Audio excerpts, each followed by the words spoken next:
Olá, bom dia. Vamos a mais um devocional. Ontem nós estudamos o capítulo 21 de Mateus, onde a gente viu ali a cronologia dos acontecimentos após a entrada triunfal de Jesus em Jerusalém, né? Vimos ali o trajeto de Jesus por 3 dias. E o capítulo 22 inicia com mais uma parábola que ele está apresentando aos líderes do templo. Isso para a gente se localizar aí no tempo e no espaço dos acontecimentos. Então, o capítulo 22 ele começa com mais uma parábola que ele está apresentando às autoridades do templo. E é a parábola das bodas, uma parábola muito conhecida. Vamos então à leitura dessa parábola. Como sempre, nós vamos lendo o texto, lendo as explicações dessa Bíblia, que é uma Bíblia de estudo esquematizada, e vamos conversando até a gente conseguir esmiuçar bastante o capítulo. Vou apresentando dúvidas reais, que são as minhas dúvidas de uma mera cristã tentando estudar a Bíblia sozinha. Então, assim, provavelmente as minhas dúvidas são dúvidas que surgem para vocês também. E tenho certeza que vai ser muito esclarecedor esse nosso momento aqui juntos. Vamos lá então, a parábola das bodas. De novo entrou Jesus a falar parábolas, dizendo-lhes: O reino dos céus é semelhante a um rei que celebrou as bodas de seu filho. Então enviou seus servos a chamar os convidados para as bodas, mas estes não quiseram vir. Enviou ainda outros servos com esta ordem: Dizei aos convidados: Eis que já preparei o meu banquete, os meus bois e cevados já foram abatidos e tudo está pronto. Vinde para as bodas. Eles, porém, não se importaram e se foram, um para o seu campo, outro para o seu negócio, e outros, agarrando os servos, os maltrataram e mataram. O rei ficou irado e, enviando as suas tropas, exterminou aqueles assassinos e lhes incendiou a cidade. Então disse a seus servos: Está pronta a festa, mas os convidados não eram dignos.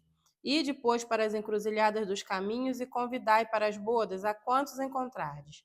E saindo aqueles servos pelas estradas, reuniram todos os que encontraram, bons e maus. E a sala do banquete ficou repleta de convidados. Entrando, porém, o rei, para ver os que estavam à mesa, notou ali um homem que não trazia veste nupcial e perguntou-lhe: Amigo, como entraste aqui sem veste nupcial? E ele emudeceu. Então ordenou ao rei, aos serventes: Amarrai-o dos pés às mãos e lançai-o para fora, nas trevas. Ali haverá choro e ranger de dentes, porque muitos são chamados, mas poucos escolhidos. Vou ler a explicação que a Bíblia traz desse comecinho. Culturas diferentes possuem tradições diferentes com respeito ao casamento. Nos dias de Jesus, as festividades de casamento podiam durar até uma semana. Normalmente, os convidados eram convidados 2 vezes, uma para se preparar para o evento que estava para acontecer, outra quando a festa estava pronta. Os servos que foram notificar os convidados de que a festa estava pronta foram literalmente chamar aqueles que já haviam sido convidados. É óbvio que aqui Jesus está falando, né, para os judeus que foram convidados para as bodas, que são as bodas do Cordeiro, que é a vida no céu, a vida eterna com Deus. E eles foram convidados com antecedência para se prepararem para esse momento, mas estavam rejeitando. E isso acontece até hoje. As pessoas continuam sendo convidadas para as bodas e continuam rejeitando. Ou seja, aquelas pessoas não foram pegas de surpresa, como às vezes quando a gente lê rápido o texto, a gente tem essa sensação. Ah, mas também sai convidando e quer que as pessoas vão de qualquer jeito, que para o que está fazendo para ir? Não. Como a Bíblia de estudo aqui nos traz essa noção de cultura da época, eles tinham esse convite 2 vezes. Uma para eles separarem essa semana inteira, né, se prepararem, roupas, era uma questão que era cara para ter, mas eles tiveram tempo para se preparar, e na hora em que foi avisado que seria agora a festa, eles simplesmente rejeitaram. Primeiro eles aceitaram o convite e agora eles rejeitaram. Vamos continuar a leitura. Ainda tem mais uma explicação aqui. A festa gloriosa rejeitada. Deus providenciou alimento para Adão e Eva no jardim do Éden, mas eles o rejeitaram. Deus providenciou alimento para seu povo no deserto, mas eles o rejeitaram. Por isso não é estranho que Deus tenha usado a imagem de uma grande provisão rejeitada para ilustrar o gracioso convite de Deus para o reino. Nesse caso, muitos do povo da aliança, os judeus, rejeitaram o grande banquete da graça espalhado por Cristo. A resposta de Deus foi rejeitar aqueles que rejeitaram o seu filho e receber pessoas de todo mundo para as maravilhas do seu Filho. Atualmente, as pessoas que achamos que estão em Cristo, os religiosos, as pessoas como nós, muitas vezes são os que o rejeitam. E aqueles que talvez nunca tenham imaginado com Cristo são os que têm uma sede profunda de encontrá-lo. Não se surpreenda com quem aceita ou rejeita o Evangelho. Fale a verdade sobre a rica festa do Evangelho e veja quem tem fome por mais. Toda a comunidade da Aliança de Israel foi chamada ao arrependimento, mas poucos foram escolhidos para chegar à completa expressão do seu judaísmo, a fé em Cristo como seu Messias. Então, muitos foram chamados, os judeus, poucos foram os escolhidos, poucos judeus até hoje conseguem enxergar essa verdade que é Cristo como seu Messias. Eles ainda esperam o Messias. E tem uma questão que chama atenção também nesse trecho, que é o fato de um homem ter sido expulso porque não estava com as vestes nupciais, né? Então, quando o rei chamou os seus convidados especiais e eles rejeitaram a festa, ele mandou chamar todo mundo, quem estivesse pelas ruas, qualquer pessoa. Mas aquelas pessoas, quando foram chamadas, aceitaram o convite, elas não permaneceram como elas estavam. Estavam ali trabalhando no campo, estavam na beira das ruas, mas elas foram se preparar para a festa. Foram se organizar, colocando suas vestes nupciais. E um homem chegou ali do jeito que estava. Isso não era sobre a roupa, não é sobre a roupa que a gente usa. Isso é sobre o nosso estado espiritual. É sobre o desejar preparar-se, é sobre o desejar mudar a sua situação. Deus te chama do jeito que você está, mas não aceita que você permaneça desse mesmo jeito. Então vamos lá, continuando a leitura. A questão do tributo, versículo 15. Então, retirando-se os fariseus, consultaram entre si como surpreenderiam em alguma palavra, e enviaram-lhe discípulos, juntamente com os herodianos, para dizer-lhe: Mestre, sabemos que és verdadeiro e que ensinas o caminho de Deus de acordo com a verdade, sem te importares com quem quer que seja. Por que não olhas as aparências dos homens? Dize-nos, pois, o que te parece. É lícito pagar tributo a César ou não? Jesus, porém, conhecendo-lhes a malícia, respondeu: Por que me experimentais, hipócritas? Mostrai-me a moeda do tributo. Trouxeram-lhe um denário, e ele lhes perguntou: De quem é essa efígie e inscrição? Responderam: De César. Então lhes disse: Dai, pois, a César o que é de César e a Deus o que é de Deus. Ouvindo isto, se admiraram e, deixando-o, foram-se. Esse trechinho tem tanta coisa. Versículo 15, vou ver se tem alguma explicação aqui. Tem do 18. A palavra hipócrita originalmente significava ator, o que significa que Jesus estava acusando os fariseus de serem insinceros ou falsos em seus questionamentos. Do 19 ao 20. O tributo era pago por pessoas ao governo romano com o dinheiro produzido por Roma. As moedas possuíam a figura de César, o imperador, e uma inscrição do nome dele. Nesse trechinho, se a gente se aperceber bastante, retirando-se os fariseus, consultaram-se si como surpreendê-lo e enviaram-lhes discípulos. Então, Jesus estava ali no templo, ainda naquela fase de confronto, né, dos líderes do templo, das autoridades, e eles saíram, e o que eles fizeram? Para eles não continuarem ali batendo de frente com Jesus e tentar arrancar uma coisa mais natural de Jesus, pegar Jesus menos armado, eles enviaram seus discípulos. E esses discípulos chegaram ali bajulando Jesus. Eu sei que o Senhor é sincero e fala a verdade. Então, primeiro eles bajularam e depois eles tentam pegar Jesus numa pegadinha. Porque se Jesus fala que era lícito pagar o imposto, o povo poderia achar que Jesus estava ao lado de Roma e que não era o defensor que eles esperavam. Se ele falasse que não era certo, eles iam conseguir um argumento para que Roma se voltasse contra Jesus. Mas Jesus usa ali, como sempre, usa a sua inteligência, seu conhecimento da palavra e não dá uma resposta direta. Diz a eles: dá a César o que é de César, a moeda não é dele? Então devolvam para ele. E a Deus o que é de Deus. Numa explicação que eu li, diz até que se a moeda de César tinha a face de César, então ela era de César. E o homem que é feito à imagem e semelhança de Deus, então ele tem a face de Deus nele, ele deve se entregar a Deus. E os discípulos, com certeza, ali se admiraram com a resposta de Jesus e não conseguiram permanecer ali questionando a Jesus e se foram. Agora a gente entra em outra fase, os saduceus e a ressurreição, versículo 23. Naquele dia, aproximaram-se dele alguns saduceus que diziam não haver ressurreição e lhe perguntaram: Mestre, Moisés disse: se alguém morrer não tendo filho, seu irmão casará com a viúva e suscitará descendente ao falecido.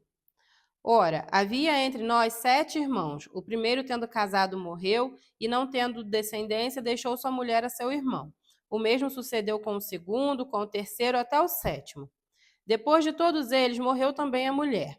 Portanto, na ressurreição, de qual dos 7 será ela esposa? Porque todos a desposaram. Respondeu-lhe Jesus: Errais, não conhecendo as Escrituras nem o poder de Deus, porque na ressurreição nem casam nem se dão em casamento. São, porém, como os anjos do céu.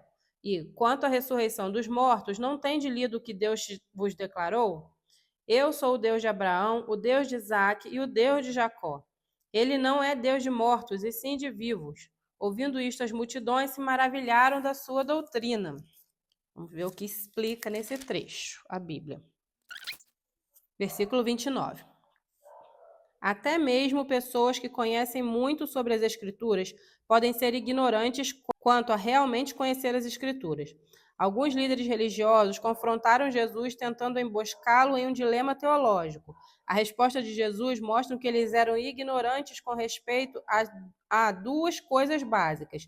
Eles não conheciam realmente as Escrituras, apenas citavam trechos sem realmente compreendê-los, e não conheciam verdadeiramente o Deus das Escrituras. Não é suficiente saber a história da Bíblia, precisamos nos agarrar às verdades que encontramos nela e buscar conhecer o autor dessas verdades. Explica bem pouco sobre esse trecho. Então a gente vê aqui os saduceus, que eram uma linha religiosa que não aceitava a ressurreição, não acreditavam na ressurreição. Então, por isso, eles vêm questionar Jesus com essa questão absurda de uma mulher com 7 filhos e com quem ela ficaria na ressurreição. E Jesus praticamente diz para eles: vocês nem sabem que nada sabem, né? Eles achavam que conheciam as Escrituras, mas Jesus diz que vocês só decoraram trechos da Escritura, mas não conhecem a essência do que ela quer dizer e também não conhecem o Deus, o autor das Escrituras. O grande mandamento, vou continuar a leitura. O grande mandamento, versículo 34. Entretanto, os fariseus, sabendo que ele fizera calar os saduceus, reuniram-se em conselho. E um deles, intérprete da lei, experimentando-o, perguntou: Mestre, qual é o grande mandamento da lei? Respondeu-lhe Jesus: Amarás o Senhor teu Deus de todo o teu coração e de toda a tua alma e de todo o teu entendimento. Este é o grande e primeiro mandamento. O segundo, semelhante a este, é: amarás o teu próximo como a ti mesmo. Destes 2 mandamentos dependem toda a lei e os profetas. Aí essa Bíblia aqui traz uma explicação. Aparentemente, os líderes religiosos fizeram essa pergunta sobre o maior dos mandamentos, esperando que Jesus respondesse com o mandamento favorito de algum partido religioso e se colocasse em uma posição desigual com aqueles que tivessem um favorito diferente. Então, cada facção religiosa tinha um mandamento favorito que representava eles, e eles estavam esperando que Jesus entrasse na deles e escolhesse um dos mandamentos. E Jesus responde entregando para eles um resumo de todos os mandamentos, ou seja, todos são importantes e nesses 2 se resumem todos os outros. Ainda tem mais uma explicação, 37 ao 40. Os 10 mandamentos são um resumo útil dado ao povo de Deus através de Moisés, ou seja, algo que simplificasse toda a lei para o povo. O resumo de Jesus é ainda mais conciso, mas permanece como os 10 mandamentos. E continua refletindo as expectativas de Deus para nós, amar a Deus e ao nosso próximo. Então, toda a lei entregue a Moisés, que era uma lei super extensa, que determinava detalhes pequenos, foi resumida por Deus, entregue a Moisés nos 10 mandamentos. Aquilo ali resumiria toda aquela lei enorme. Se qualquer atitude que precisasse tomar, quando você pensasse naqueles 10 mandamentos, ela infringisse um deles, então você estava em pecado. E Jesus resumiu ainda mais esses mandamentos, mostrando que tudo se resume a amar a Deus em primeiro lugar e amar ao próximo como a si mesmo. Então, idolatria, Qualquer coisa que faça você tirar Deus do primeiro lugar é pecado. E qualquer coisa que demonstre que você não está amando o seu irmão como você ama você mesmo, você está em pecado. Aí entra adultério, entra matar outras pessoas, roubar outras pessoas, tudo vai estar infringindo essas leis. Vamos continuar então a leitura. O Cristo, filho de Davi, versículo 41. Reunidos os fariseus, interrogou Jesus: Que pensais vós do Cristo? De quem é filho? Responderam-lhe eles: De Davi. Replicou-lhes Jesus: Como, pois, Davi, pelo Espírito, chama-lhe Senhor, dizendo: Disse o Senhor ao meu Senhor: Assenta-te à minha direita, até que eu ponha os teus inimigos debaixo dos teus pés. Se Davi, pois, lhe chama Senhor, como é ele seu filho? E ninguém lhe podia responder palavra, nem ousou alguém, a partir daquele dia, fazer-lhe perguntas. Acho que eles perceberam que Jesus conhecia tanto a Bíblia que era impossível eles, com as suas pegadinhas, pegarem Jesus em algum momento. Mas vamos ler a explicação que a Bíblia aqui traz. O dilema para os líderes religiosos aqui era que eles pensavam no Messias, o filho de Davi, como um descendente de Davi, que era, de alguma forma, inferior a Davi, o grande rei de Israel. A pergunta de Jesus para eles levantou a seguinte questão: teriam eles compreendido corretamente quem o Messias era para ser? Então, eles estavam esperando um rei que viria, mas que era um descendente de Davi, que era inferior a Davi. Ninguém seria maior do que Davi. Mas Jesus coloca para ele: se Davi chama o seu descendente de Senhor, como que ele pode ser o filho de Davi que vocês esperam? Vocês estão enxergando as Escrituras de maneira incorreta. Naquele momento ali para frente, eles desistem de questionar Jesus, desistem de ficar tentando fazer essas pegadinhas com Jesus. A gente encerrou, então, a leitura desse capítulo. O capítulo 23 vai dar continuidade a isso, então não deixa de assistir amanhã, de vir marcar o ponto aqui. Agora eu vou fazer as anotações desse capítulo e já volto para ler com vocês o nosso resumo de hoje.